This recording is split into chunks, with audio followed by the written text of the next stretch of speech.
Hello everyone, welcome back to my channel. तो आज से हम स्टार्ट करने जा रहे हैं जेड डायनेस्टी के सीज़न 2 को। तो बिना किसी देरी के एपिसोड के स्टार्ट करते हैं। एपिसोड के स्टार्ट में हमें एक छोटे से रेस्टोरेंट को दिखाया जाता है जहाँ पे और वहीं पर एक बैठा हुआ बुढ़ा एल्डर कुछ लोगों को झूठी कहानी बता रहा होता है और वहीं पे पास में बैठे हुए कुछ ज्योतिषी लोग वो भी इसी एल्डर की बातें सुन रहे होते हैं। वैसे इस एनिमे में 10 साल बीत चुके हैं तो वो लड़की भी काफ़ी बड़ी हो चुकी है और उसका नाम वू होता है और वो उस बुढ़े एल्डर को चुप करा देती है और वो कहती है, तुम सभी को झूठी झूठी बातें क्यों बता रहे हो। अब इससे उस ओल्ड मैन को गुस्सा आ गया था, लेकिन वो उसके पास में हुआ एक फ्लैग को देखता है तो उस फ्लैग को देखकर डर जाता है और वो उनसे माफ़ी मांगने लगता है। अब इस तरफ वो ज्योतिष बोलने लगते हैं, तुम लोगों को असली बात पता ही नहीं है कि आखिर डेमंस और ह्यूमंस के बीच चलती आई लड़ाई क्यों हो रही है। और वहाँ पे बैठे हुए एक सभी लोगों ने सुन ली थी और वहीं पे एक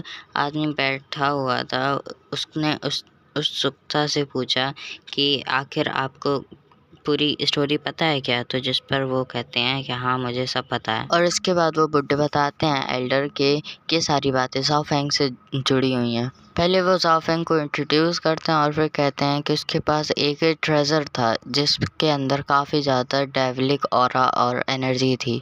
उस ट्रेजर को खून की प्यासी छड़ी कहना गलत नहीं होगा। हालांकि एक दिन ज़ाओ फेंग की मुलाकात एक डेमन सेक्ट के एक यंग मास्टर बायू से होती है। जिस यंग मास्टर को पता चल चुका था कि ज़ाओ फेंग की छड़ी के अंदर डेमनिक हो रहा है और इस वजह से उन लोगों ने ज़ाओ फेंग को सजा देने की कोशिश की, लेकिन बदकिस्मती से उस सेक्ट का एक एल्डर भी डीमन से मिला हुआ था, जिस वजह से डेमन्स ने उन लोगों पर हमला कर दिया था। ऐसी सिचुएशन में सेक्ट मास्टर को कुछ समझ में नहीं आया, इस वजह से उन्होंने सोचा क्यों ना ज़ाओ फेंग को ही खत्म कर दिया जाए जिससे ये ट्रेजर कोई और यूज ही ना कर पाए। लेकिन जब वो अपनी लेजेंडरी स्वॉर्ड का यूज़ कर रहे थे तभी बायू सामने आ गई और उस अटैक को अपने ऊपर ले लिया।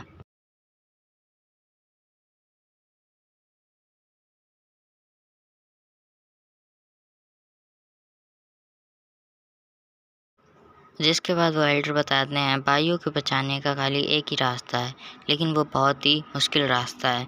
तो जिस पर वो आदमी पूछता है कि तो फिर ज़ाओ फेंग का क्या हुआ। अब जैसे ही वो आदमी ये कहता है, अचानक से वहाँ पे तूफान आने लगता है और काफ़ी तेज तेज हवा चलने लगती है और तभी हम वहाँ पे 10 साल बाद वाले ज़ाओ फेंग को देखते हैं जो कि नकाब पहने हुए वहाँ पे बैठा हुआ था। और इसके बाद हमें दिखाया जाता है कि डीमंस और दूसरे ब्लड रिफाइनिंग हॉल के बीच में लड़ाई हो रही थी। ये फाइट लगभग बराबरी की थी, लेकिन तभी हम एक एल्डर को देखते हैं जो कि अपनी डेमनिक आई का यूज़ करके एक फॉर्मेशन को बनाता है जिससे ब्लड रिफाइनिंग हॉल के सेक्ट के लोगों के तरफ पड़ना भारी हो जाता है। दूसरे डीमंस मरने लगते हैं, लेकिन तभी हम देखते हैं वहाँ पे ज़ाओ फेंग आ जाता है जो कि उसकी डेमनिक आई को कुचल देता है अपने हाथ से। इसके बाद हम देखते हैं ज़ाओ फेंग को जो कि काफ़ी ज़्यादा स्पीड में ज़ाओ फेंग दूसरे ब्लड रिफाइनिंग हॉल के लोगों को ख़त्म कर रहा होता है अपनी डेमनिक एनर्जी से। और यहाँ पे हम देखते हैं ज़ाओ फेंग के हाथों से इतने सारे डीमंस को मरते ब्लड रिफाइनिंग हॉल के सेक्ट के लोगों को मरते हुए देखकर वहाँ के काफ़ी सारे डिसाइपल्स सरेंडर कर देते हैं और झुक जाते हैं आके ज़ाओ फेंग के कदमों में और कहते हैं हमें मत मारिए आप, हम सरेंडर करते हैं। इसके बाद हम देखते हैं उस ब्लड रिफाइनिंग हॉल के एल्डर को जो कि कहता है कि 800 सालों से ये टोकन हमारे पास है, लेकिन अब लगता है कि ब्लड रिफाइनिंग हॉल को ख़त्म करने का वक्त आ गया है। लेकिन अब वहाँ पे पीछे खड़ा हुआ एक आदमी ब्लड रिफाइनिंग हॉल के चीफ से कहता है कि मैंने अपनी पूरी ज़िंदगी ब्लड रिफाइनिंग हॉल को दे दी क्योंकि मैं उसे धोखा नहीं दे सकता। और वो कहता है हमें किसी भी कीमत पर इसे ये ट्रेजर नहीं देना चाहिए। तो जिस पर वो चीफ कहता है हम तो कुछ नहीं कर सकते, लेकिन क्या तुम कुछ कर सकते हो। तो जिस पर वो आदमी भी काफ़ी ज़्यादा डरा हुआ था, लेकिन क्योंकि नियान समझ रहा था वो एल्डर की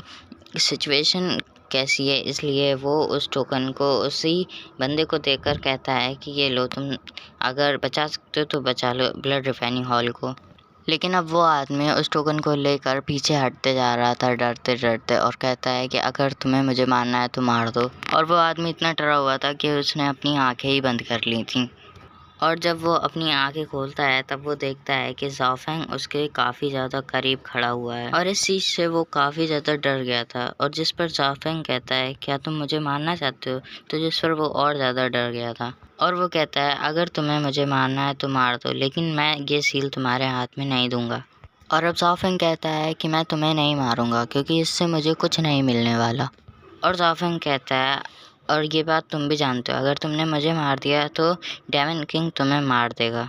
अब ये सुनने के बाद वो आदमी और भी ज़्यादा घबरा जाता है। तो जिस पर वो आदमी कहता है कि आखिर तुम सोच क्या रहे हो और तुम चाहते क्या हो? वैसे उसके पास तो अभी और कोई चारा भी नहीं था ज़ाओफेंग का साथ देने के अलावा, इसलिए वो ज़ाओफेंग से बार बार पूछ रहा था कि तुम मुझे बताओ तुम क्या चाहते हो।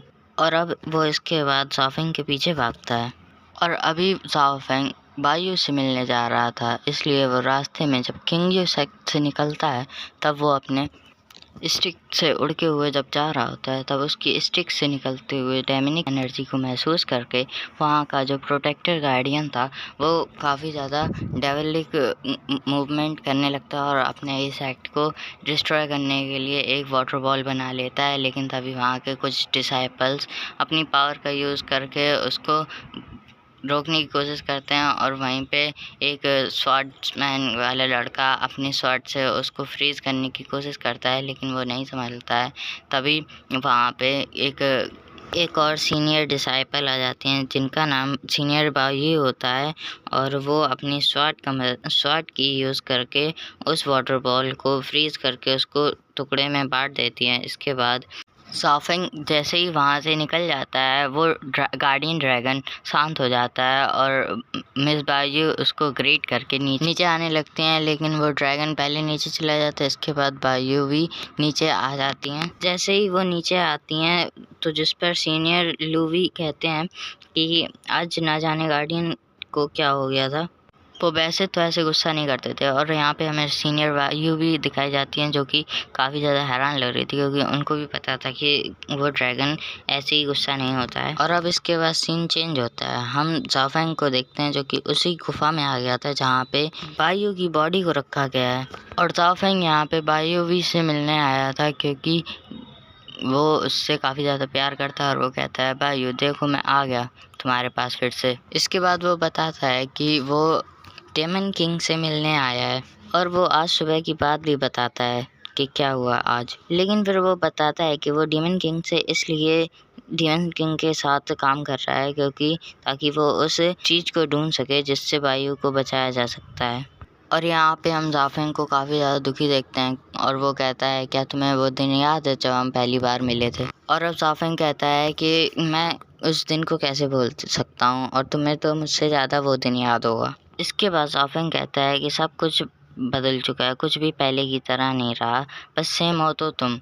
वैसे ये बात तो ज़ाओफेंग को भी पता थी कि बायू जो भी ज़ाओफेंग बोल रहा है उनका जवाब नहीं दे सकती, लेकिन फिर भी वो इस उम्मीद में है कि काश बायू भी उसका जवाब दे।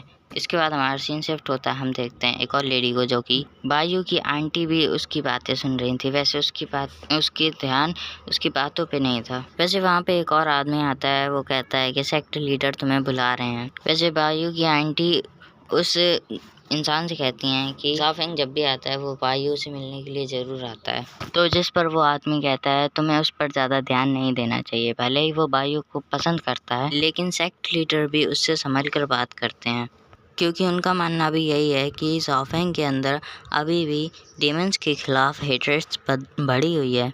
और अब यहाँ से सीन शिफ्ट होता है, हम जिंगयू को देखते हैं जो कि काफ़ी ज़्यादा बड़ा हो चुका है 10 सालों में और वो इस वक्त टेंपल के बाहर मेडिटेशन कर रहा था। लेकिन उसी दौरान उसकी तरफ उसके मास्टर जलते हुए मोमबत्ती फेंकते हैं, लेकिन क्योंकि जिंगयू पहले से ही तैयार था इसलिए वो उस मोमबत्ती को बीच से ही कट कर देता है क्योंकि वो उसके लिए पहले से ही रेडी था। लेकिन अब जब वो टर्न करता है तो उसकी तरफ एक और जलती हुई मोमबत्ती आ रही थी। वो उस कैंडल के भी टुकड़े करते हुए आसपास जो लगे हुए लालटेन थी उनको जला देता है। इसके बाद जिंगयू आगे आते हुए उनको ग्रीट करने लगता है, तो जिस पर उसके मास्टर कहते हैं तुम तलवार चलाने में काफ़ी ज़्यादा माहिर हो चुके हो, इसका मतलब मेरे पास तुम्हें सिखाने के लिए और कुछ नहीं बचा है। और वो कहते हैं मैं तुम्हें यहाँ बताने के लिए ये आया था कि मुझे खबर मिली है कि किन्वू सेक्टर में कुछ बड़ा होने वाला है, जिस वजह से अभी यंग जनरेशन में सभी डिसाइपल्स को वहाँ पे बुलाया जा रहा है। मेरे हिसाब से तुम्हें भी वहाँ जाना चाहिए। अब यहाँ ओल्ड मैन को छोड़ के जाने के बाद से जिंगयू तो दुखी हो जाता है, तो जिस पर ओल्ड मो जोर जोर से हंसते हुए कहते हैं, तुम बेमतलब का ऐसा सड़ा हुआ चेहरा क्यों बना रहे हो। वैसे अब जिंगयू फिर से अपने घुटनों पे आ जाता है और कहता है, ओल्ड मो आपने मुझे बहुत कुछ सिखाया है, तो इसलिए मैं प्रॉमिस करता हूँ मेरी तलवार जब भी उठेगी किसी डीमन को ख़त्म करने के लिए ही उठेगी। आपने मुझे जो कुछ भी सिखाया है और समझाया है उसके लिए आपका बहुत बहुत शुक्रिया। और अब इतना कहते हुए जिंगयू वहाँ से चला जाता है। और अब हम देखते हैं वो ओल्ड मैन अगरबत्ती जला रहे होते हैं, लेकिन तभी वहाँ पे किन्वू सेक्ट के मास्टर आ जाते हैं। अब वहाँ पे वो ओल्ड मैन कहते हैं, मरने से पहले मेरी इच्छा पूरी करने के लिए मुझे आपको थैंक यू बोलना चाहिए। तो जिस पर सेक्ट लीडर कहते हैं, मुझे थैंक यू बोलने की तुम्हें कोई ज़रूरत नहीं। सेक्ट मास्टर बोलते हैं, 10 साल पहले मुझसे जो गलती हुई थी उसे भुला पाना बहुत मुश्किल है। वैसे ओल्ड मॉन्क थैंक यू इसलिए बोल रहे थे क्योंकि 10 साल पहले उन्होंने जिंगयू को रखने के लिए 10 साल के लिए रखने के लिए कहा था, तो जिस पर सेक्ट लीडर मान गए थे। और इसके बाद हमारा सीन शिफ्ट होता है जहाँ पे हम डीमन सेक्ट के लीडर को देखते हैं। यहाँ पे डेमन किंग ने ज़ाओफेंग को अपने पास बुलाया हुआ था, ये बात बताने के लिए कि शायद किन्वू सेक्ट को कोई खास ट्रेजर मिला है। खास ट्रेजर के बारे में पता चला है जो कि वेस्टर्न स्वॉर्म के आसपास में है, और इसीलिए वो वहाँ पे टीम बना के निकलने वाले हैं। और वहाँ पे डीमन किंग का सोचना था कि वो अपने डीमंस को मिला के इंसानों पर हमला कर दे, लेकिन तो जिस पर ज़ाओफेंग कहता है, हमें अभी हमला नहीं करना चाहिए। ज़ाओफेंग के हिसाब से सिंगफेंग सेक्ट वाले किसी दूसरे सेक्ट से भी हाथ मिलाएंगे, इसलिए हमें बस उस समय का इंतजार करना है और अभी हम हमला नहीं करेंगे क्योंकि अभी तो हमें पता भी नहीं है हमारी लड़ाई किससे है। ये सुनकर डेमन किंग हैरान था। एक तरह से देखा जाए तो ज़ाओफेंग ने उसकी बात काट दी है। तो अब जिस पर डेमन किंग कहता है कि हैरान हूँ कि तुम बिल्कुल वैसे ही सोचते हो जैसे मैं सोचता हूँ।